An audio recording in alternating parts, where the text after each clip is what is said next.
In the case of Russia, it was a little bit slower, but it started earlier with World War I.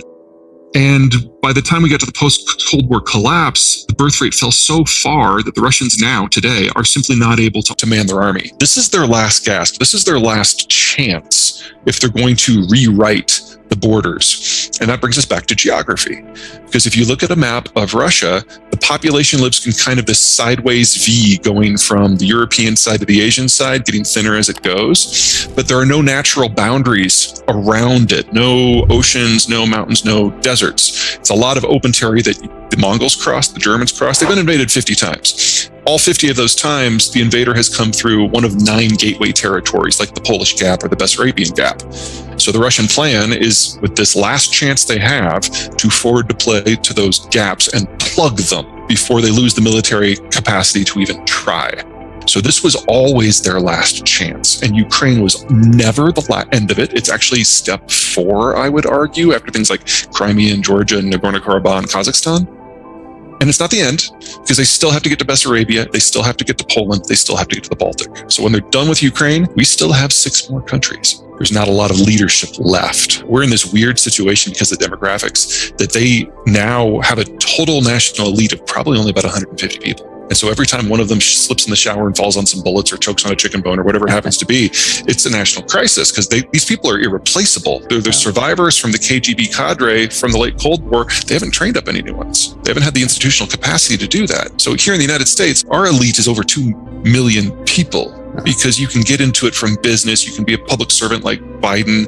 You can do a reality TV show and get elected like Trump. You can be in show business like Reagan. There's any number of ways, and it's a very churny, regenerating system. The Russians do not have that. This is their last chance in terms of demographics, in terms of economics, in terms of military, in terms of leadership. They have to do it now. I'm not privy to their interior mail like apparently the CIA is now, which, oh my God, the CIA has gotten really good, or NSA, whoever's gotten really good at reading Putin's mail. I know this was under discussion before they really went into lockdown 5 years ago. The degree to which it's driving their day-to-day decision-making, I'm not privy to that, but if they're not, it's a really insane coincidence. It's always been inevitable. There's always been a question of whether it was imminent. Obviously, we're there now.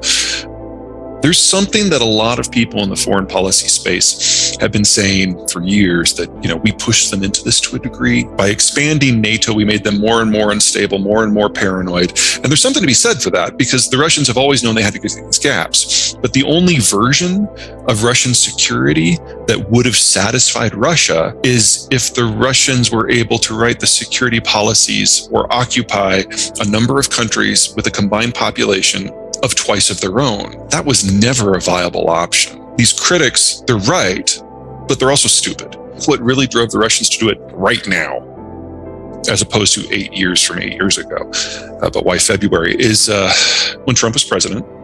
I'm sure you remember all the impeachment fun and games. The core issue there was that Trump tried to blackmail the current president of Ukraine, Zelensky, into getting dirt on Hunter Biden in exchange for continuing military support of Ukraine. The Trump administration released the transcript, so it's none of this is controversial. Whether or not that's an impeachable offense, I will leave that to Congress. What we know for sure is that Trump tried to do the blackmail, it didn't work, and so he withheld military assistance. And so the military assistance that had been slowly building up stopped for a couple of years.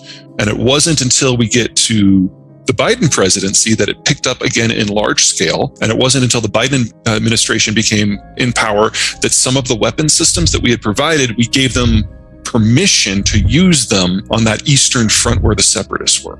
That started in November of last year.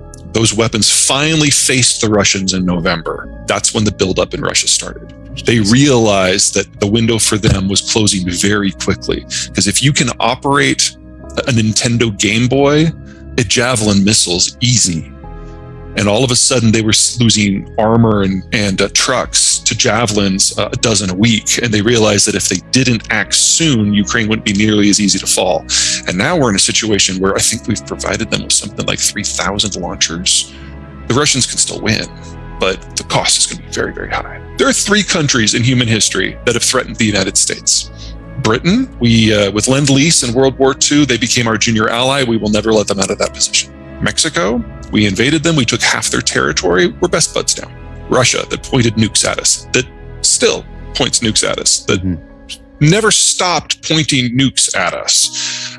Destabilizing that is kind of hardwired into the American strategic ethos, and it's hard for me to find fault with that. I'd actually argue that the Biden administration, which never wanted to get into a war with Russia in the first place, is actually more concerned about that and more concerned about avoiding it now because the Russians have done so badly in Ukraine. We now know that if it comes to a face-to-face fight between American forces and Russian forces, that we will obliterate them. There's no other way this could go. There's for a country with the lack of military expertise, equipment, and funding of Ukraine to be standing up to Russia.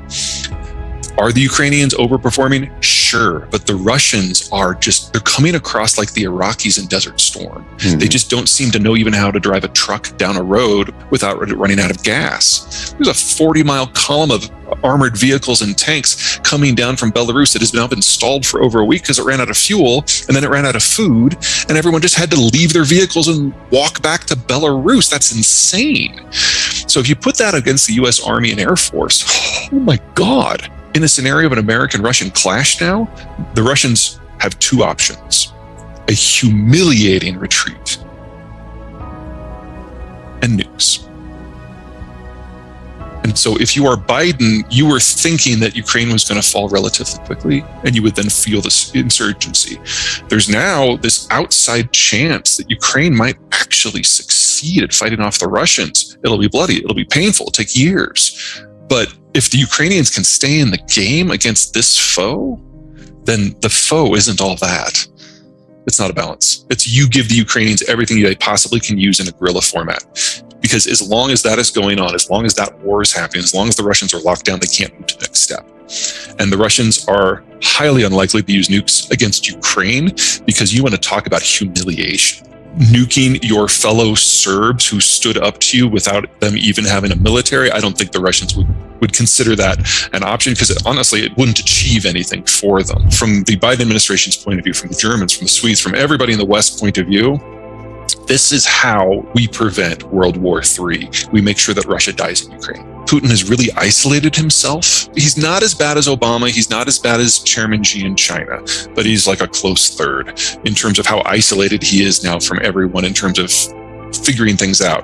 And so it's entirely possible that he has a bit of a snap and decides to throw a nuke into the fray. If he does that, Sweden and Poland will have nukes before the end of the year, as will a number of other countries. That is a way to guarantee the death of Russia from a strategic bleed-out. But it would come at the cost of a number of NATO countries. Let's throw Germany into that list too, immediately starting a nuclear weapons program. Any country that has a nuclear power plant can build a nuke in under a year. It's a non-proliferation pledge issue as to why they've not. But if a nuke is used on your eastern frontier, you can guarantee that a number of countries are going to join that club very, very quickly. What do you think that the United States would then do?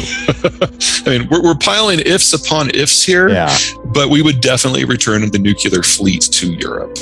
And would we respond in kind in defense of, let's say, a NATO country? Ukraine is not a NATO ally, so I can't imagine that we would respond in kind, but we would make it very clear that any hope that the Russians now thought that they had of securing those gateways is now completely off the table. And now it's just a question of how Russia fades from the world, as opposed to when it comes to Russia. It's like, we know we're going to outlive them. We know that the Russians are going to lose control of the Russian Federation probably in the 2050s or 2060s. And so as long as we can prevent a Russian lash out from causing us real damage, we're good.